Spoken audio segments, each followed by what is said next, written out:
తెలుగు రాష్ట్రాల్లో అతిపెద్ద lift manufacturer lifts ట్రై.com dealership కూడా ఇవ్వబడును.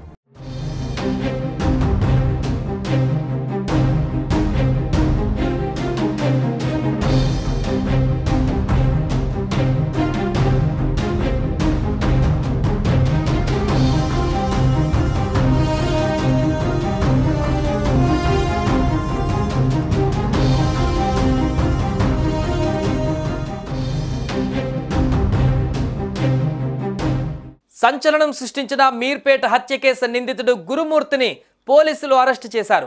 భార్య వెంకట మాధవిని గురుమూర్తి ముక్కలుగా చేసి కిరాతకంగా హతమార్చాడు. ఎముకలను కాల్చి బూడిదను చెరువులో పడేశాడు. పోలీసులు ఆధారాలు సేకరించి నిందితుడు గురుమూర్తిని అరెస్టు చేశారు. అయితే తాజాగా గురుమూర్తిని మరలా సీన్ రీకన్స్ట్రక్షన్ చేసేందుకు తన ఇంటికి తీసుకువచ్చినట్టు తెలుస్తుంది. నిందితుడు గురుమూర్తిని అరెస్టు చేసినటువంటి పోలీసులు అనంతరం తన ఇంటికి మంగళవారం నిందితుడు ఇంటికి తీసుకువెళ్లి విచారించారు. విచారణలో మాధవిని హత్య చేసినట్టుగా గురుమూర్తి ఒప్పుకున్నారు. హత్య చేసినటువంటి తర్వాత మృతదేహాన్ని ముక్కలు ముక్కలుగా నరికి ఉడికించానని కూడా ఆ వ్యక్తి తెలిపాడు. ఇదిలా ఉండగా గత వారం రోజుల నుంచి గురుమూర్తి పోలీసులను ముప్పు తిప్పులు పెట్టారు. అనవసరంగా తనపైన నిందలు వేస్తున్నారని, తనకేం తెలియదని ఇన్నాళ్ళు తప్పించుకునే ప్రయత్నం కూడా చేశాడు. అయితే హత్య జరిగిన ప్రాంతంలోని శాంపిల్స్తో గురుమూర్తి పిల్లల హెయిర్ శాంపిల్స్ మ్యాచ్ అయ్యాయి. సో దీంతో అసలు స్కెచ్ అంతా కూడా బయటపడింది. గురుమూర్తిని అదుపులోకి తీసుకుని సీన్ రీకన్స్ట్రక్షన్ చేశారు పోలీసులు. దీంతో మాధవి హత్య కేసు తాజాగా ఒక కొలిక్కి వచ్చినట్టుగా తెలుస్తుంది. కాగా మాజీ సైనిక ఉద్యోగి అయినటువంటి భర్త గురుమూర్తి ఈ నెల 15న భార్య వెంకట మాధవిని హత్య చేశాడు. అనంతరం భార్య మృతదేహాన్ని ముక్కలుగా చేసి బకెట్లో వేడి నీళ్లలో హీటర్ తోటి వేడి చేసి వాటంతటి కూడా ఉడికించి ఆ తర్వాత సమీపంలోని చెరువులో విసిరేశాడు. మాధవి తల్లిదండ్రుల ఫిర్యాదుతో రంగంలోకి దిగినటువంటి పోలీసులు ఈ కేసును ఛేదించేందుకు చాలా కష్టపడ్డారు. నిందితుడు పోలీసులను ఎంత ఇబ్బంది పెట్టాలో అన్ని రకాలుగా ఇబ్బందులు పెట్టారు. తనకేం తెలియదని చివరకు తానే చేసినట్లుగా ఒప్పుకున్నాడు. ఇవాళ సాయంత్రం 5 గంటలకు పోలీసులు ప్రెస్ మీట్ కూడా పెట్టడం జరిగింది. దీనికి సంబంధించిన పూర్తి వివరాలు కూడా వెల్లడించడం జరిగింది. సో దీనికి సంబంధించి పూర్తి వివరాలు కూడా వెల్లడించినటువంటి సందర్భంలో ఒక కంక్లూజన్ అయితే ఈ కేసుకు సంబంధించి రావడం జరిగింది. ఇక తర్వాత కోర్టులో దీనికి సంబంధించినటువంటి విచారణ కొనసాగేటువంటి ప్రాసెస్ అయితే ఉంటుంది. పోలీసులకు ఈ కేసు హిస్టరీలోనే ఒక లెసన్ కానుంది. దీన్ని ఛేదించడానికి పోలీసులు తమ వద్ద ఉన్నటువంటి అన్ని సాంకేతిక వ్యవస్థలను వాడుకోవాల్సి వచ్చింది. ఎందుకంటే మర్డర్ జరిగింది, మర్డర్ తనే చేసిందని ఫస్ట్ రోజే మనందరికీ కూడా బయటికి తెలిసినప్పటికీ దాన్ని రుజువు చేయడానికి, న్యాయస్థానానికి రుజువు చేసేందుకు, ఆధారాలు సేకరించడానికి చాలా కష్టపడాల్సి వచ్చింది. ఎందుకంటే మాజీ సైనిక ఉద్యోగి అంతా కూడా అక్కడ పూర్తి స్థాయిలో ఏ విధంగా చేస్తే క్లూ దొరకకుండా హత్య చేయొచ్చు అన్ని రకాలుగా వెబ్ సిరీస్లు చూసి మరీ ప్లాన్డ్గా చేశాడు కాబట్టి ఎలాంటి క్లూ కూడా వదలలేదు కాబట్టి చాలా ఛాలెంజింగ్గా మారింది. సో చివరికి బ్లూరే టెక్నాలజీతో నిందితుడు గురుమూర్తికి చెక్ పెట్టారు పోలీసులు. మొదట్లో మిస్సింగ్ కేసుగా చెప్పినటువంటి గురుమూర్తి కొన్ని గంటల్లోనే తానే హత్య చేసినట్టుగా అంగీకరించాడు.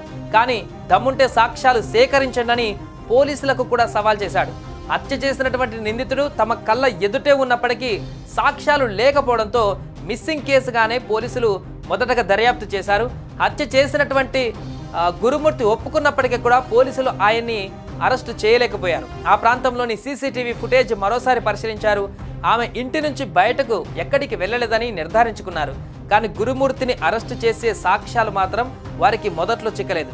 సో అనేక రకాల ప్రయత్నాలు చేశారు. గురుమూర్తి చెప్పినటువంటి ప్రతి చోట వెతికారు, కానీ ఎలాంటి క్లూ కూడా లభించలేదు.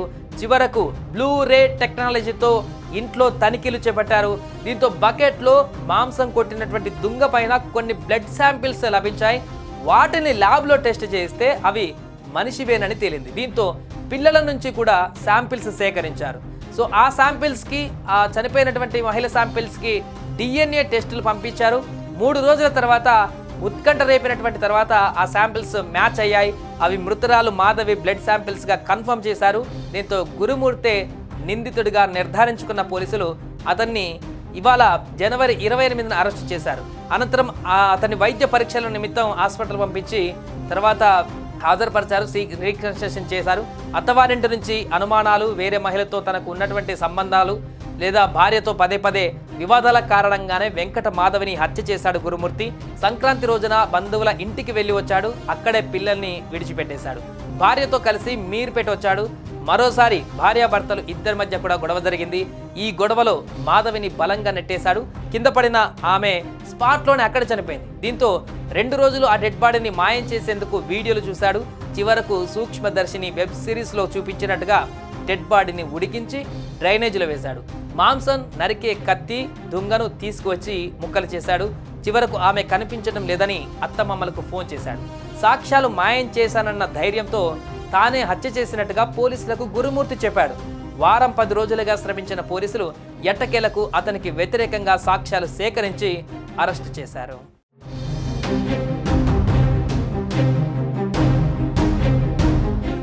సుమన్ టీవీలో మీ పర్సనల్ అండ్ బిజినెస్ ప్రమోషన్స్ కోసం కింది నెంబర్కి కాంటాక్ట్ చేయండి.